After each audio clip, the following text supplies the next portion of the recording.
নবী গো আপনার ভালোবাসায়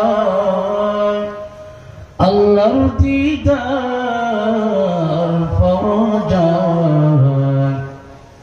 নবী গো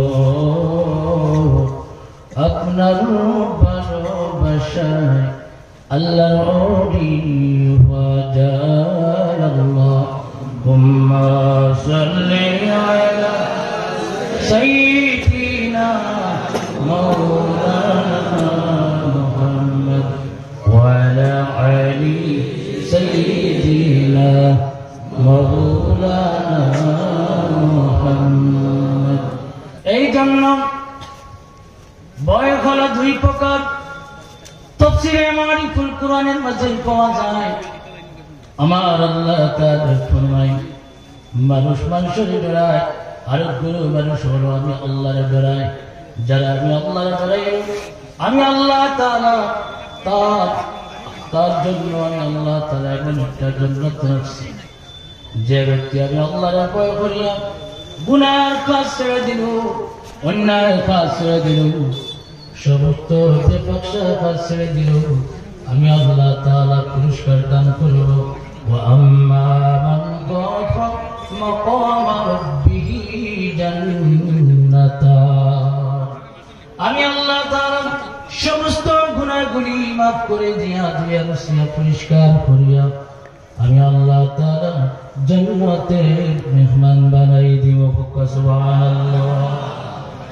ওয়া কুনু মা'আস সাদিকিন, সত্যবাদীদের অন্তর্ভুক্ত হও। কোন মুফাসসিরগণ বলেন সালফে সালিহিন যারা তারা হলো নেককার বান্দাদের অন্তর্ভুক্ত হও। আল্লাহ রাসূল সাল্লাল্লাহু আলাইহি ওয়াসাল্লাম ফরমান নেককার বান্দাদের মুখ ফিরে বসলে ইবাদত, নেককার বান্দাদের চেহারার দিকে চাইলে ইবাদত, নেককার বান্দাদের সুহবতে বসলে ইবাদত। হযরত আনাস রাদিয়াল্লাহু তাআলা আনহু থেকে বর্ণিত, কোন ব্যক্তি যদি নেককার বান্দাদের সুহবতে যদি এক মুহূর্ত বসে থাকে, আমার ভাইরা, তাহলে ৬০ বছর নফল ইবাদতের চাইতে উত্তম। জোরে বলেন সুবহানাল্লাহ। আর একটু জোরে বলেন সুবহানাল্লাহ। তাহলে আমরা নেককার বান্দাদের অন্তর্ভুক্ত হই, নেককার বান্দাদের সঙ্গী হইতাম। আমরা কার বান্দা? আমরা আল্লাহর বান্দা, কিন্তু আল্লাহর বন্ধু হতে পারিনি। পৃথিবীর মধ্যে কোটি কোটি মানুষ আছে, এর মাঝে সারা আল্লাহর খাস বান্দা হতে পারেনি। পৃথিবীর মাঝে কোটি কোটি মানুষ আছে, সব আল্লাহর খাস বান্দা হতে পারেনি। ইবলিস শয়তান যখন বনি আদম রে ধোঁকা দেওয়ার প্রস্তুতি নিল, আল্লাহরে জানাই দিল। আল্লাহ বলেন ইন্না ইবাদি লাইসা লাকা আলাইহিম সুলতান। রে ইবলিস শয়তান, আমার যারা খাস বান্দা, আমার যারা খাস বান্দা, তাদের উপর তোমার কোনো ক্ষমতা থাকবে না। জোরে বলেন সুবহানাল্লাহ।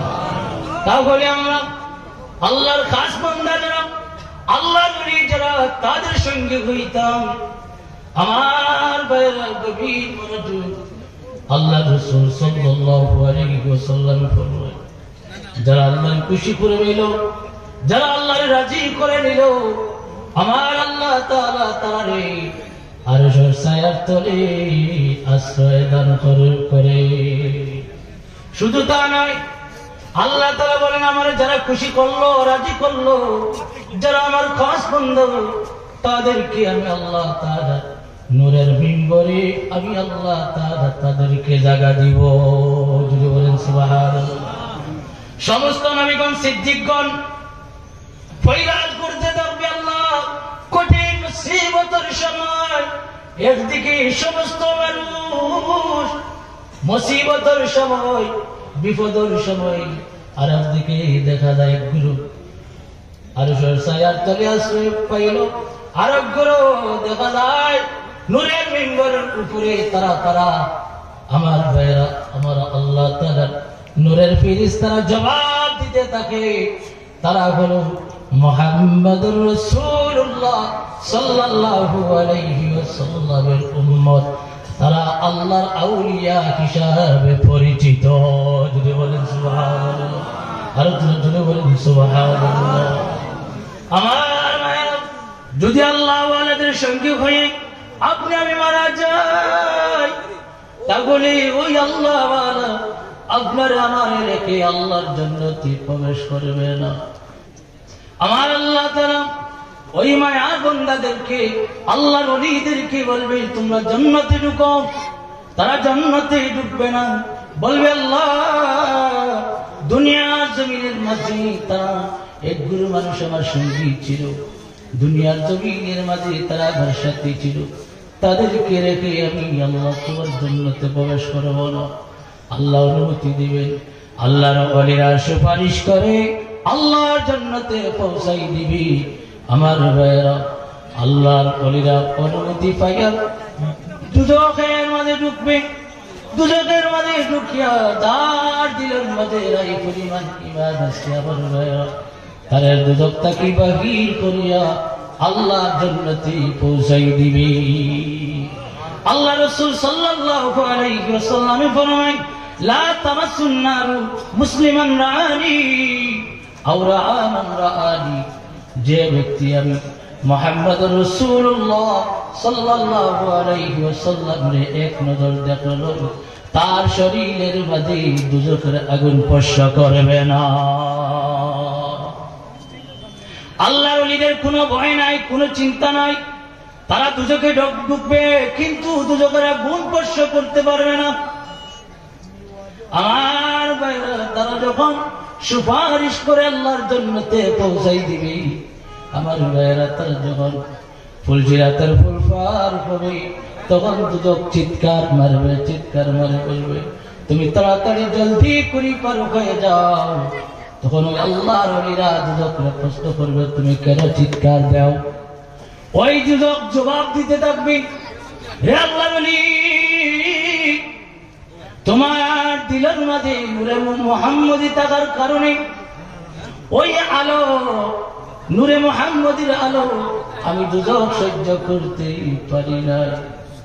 হে আল্লাহর ওলি, তাড়াতাড়ি ওই ফুলসিরাতের ফুল পার হয়ে যাও।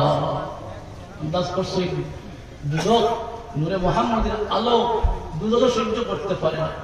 তারপরে আমরা আল্লাহর মায়ার বান্দা যারা, আল্লাহর ওলি যারা, তাদের সঙ্গে হইতাম, আল্লাহ ওয়ালাদের সঙ্গে হইতাম, তাদের সুরবতে থাকার চেষ্টা করতাম। আমার ভাইয়েরা, আমরা যদি আল্লাহ ওয়ালাদের সুরবতে থাকি আমার ভাইয়েরা, তাহলে আল্লাহ তাআলা আপনারা আমার জীবন পরিবর্তন করে দিবে। আমার ভাইয়েরা, একজন আল্লাহর ওলির কথা মনে পড়ে গেল। হিফজুল বাহারের মাঝি পাইলাম আমার ভাইয়েরা, একজন আল্লাহর ওলি, জবরদস্ত একজন আল্লাহর ওলি, শাহ সাদুলি রহমতুল্লাহি তাআলা আলাইহি। আমার ভাইয়েরা, ওনার কাছে ইলহাম আসলো আল্লাহর কাছ থেকে, আল্লাহর বাড়ি যাওয়ার জন্য দাওয়াত দিলেন। ইলহাম আসলো, আল্লাহর ওলিদের কাছে ইলহাম আসে, আর নবীদের কাছে আমার ভাইয়েরা ওহি আসে। ইলহাম আসলো আল্লাহর বাড়ি যাওয়ার জন্য। তখন ওই শাহ সাদুলি রহমতুল্লাহি তাআলা আলাইহি সঙ্গী সাথীদেরকে ডাক দিয়ে বলল, তাড়াতাড়ি জলদি করে তোমরা জাহাজ একটা ভাড়া করো, আল্লাহর বাড়ি যাওয়ার জন্য রওনা দিব। ওই সঙ্গী সাথীরা জাহাজটা খোঁজাখুঁজি করে কোন মুসলিম ব্যক্তির জাহাজ পাওয়া গেল না, একজন খ্রিস্টান ব্যক্তির জাহাজ পাওয়া গেল। ওই জাহাজটা ভাড়া করে নিল। মিশর থেকে জিদ্দা 900 কিলোমিটার ওই জাহাজটা ভাড়া করে নিলেন। আর ওই শাহ সাদুলি রহমতুল্লাহি তাআলা আলাইহি মুরিদগণ নিয়ে ওই জাহাজের মাঝে উঠলেন। আমার ভাইয়েরা, জাহাজটা ছেড়ে দিল। মিশর থেকে জাহাজটা ছিল সামল। কিছু সময় অতিক্রম করার পরে ওই জাহাজটা আর সামনের দিকে যায় না। তখন আমার ভাইয়েরা 1 সপ্তাহ অতিক্রম করলো, সমস্ত কিছু মানুষ আনাগোনা শুরু করে দিল। কি ব্যাপার, আল্লাহর বাড়ি শাহসাদুল এবার মনে হয় আল্লাহর বাড়ি যাওয়ার জন্য যাওয়া সম্ভব হবে না। এইভাবে আনাগোনা শুরু করে দিল। ওই আল্লাহর বাড়ি 1 সপ্তাহ অতিক্রম করার পরে ঘুমের ঘুরে পড়লেন। হঠাৎ করে আল্লাহর রাসূল সাল্লাল্লাহু আলাইহি ওয়াসাল্লাম স্বপ্নে যুগে হাজির হয়ে বল ওই হিফজুল বাহারের সবক দিলেন, তিলাওয়াত করার অনুমতি দিলেন। শাহসাদুলি রহমাতুল্লাহি তাআলা আলাইহি ঘুম ভাঙার পরে ওই শাহসাদুলি হিফজুল বাহার তিলাওয়াত আরম্ভ করলেন। আবার বাইরে তিলাওয়াত করলেন। আর এইদিকে জাহাজের নাবিককে বললেন তুমি জাহাজটা ছেড়ে দাও। জাহাজের নাবিক বললেন রে আল্লাহর ওলি, এই মুহূর্তে যদি জাহাজটা ছাড়ি তাহলে সামনের দিকে অগ্রসর হবে না, জাহাজটা উল্টে যাবে। এমন ভাবে বাতাস দিচ্ছে, এমন ভাবে আফাল দিচ্ছে, জাহাজটা সামনের দিকে যাবে না। শাহসাদুলি ধমক দিলেন। ধমক দেওয়ার পরে ওই খ্রিস্টান ব্যক্তি জাহাজটা ছেড়ে দিল। আমার মহান আল্লাহ তাআলা সর্বশ্রেষ্ঠ শক্তিমান আমার ভাইরা যেমনি শাহসাদুলির কথা শুনিয়া জাহাজটা চাললেন, আমার ভাইরা অল্প সময়ের মধ্যে গন্তব্যস্থলে পৌঁছে যায়। আর ওই কেরামতি দেখিয়া তখন ওই জাহাজের নাবিকুর ছেলে মুসলমান হয়ে গেল। আর মুসলমান হওয়ার পরে আমার ভাইরা জাহাজের মালিক নাবিকটা রাত্রেবেলা ঘুমাইল। ঘুমানি পরে স্বপ্নে দেখে ওই জাহাজের মালিকের সন্তান মুসলমান হয়ে গেল, আল্লাহর জান্নাতে প্রবেশ করছে। ফেরেশতারা তারে বাধা দিতে থাকে, তুমি এখনো মুসলমান হও নাই, তুমি কাফের অবস্থায় আছো। আমার ভাইয়েরা ওই জাহাজের মালিক জাগ্রত হওয়ার পরে ওই শাহসাদুলি রহমাতুল্লাহি তাআলা আলাইহির কাছে হাত রাখিয়া কলিমা পড়ে নিলেন, লা ইলাহা ইল্লাল্লাহু মুহাম্মাদুর রাসূলুল্লাহ। আমার ভাইয়ের সময় শেষ, ওখানে শেষ করলাম।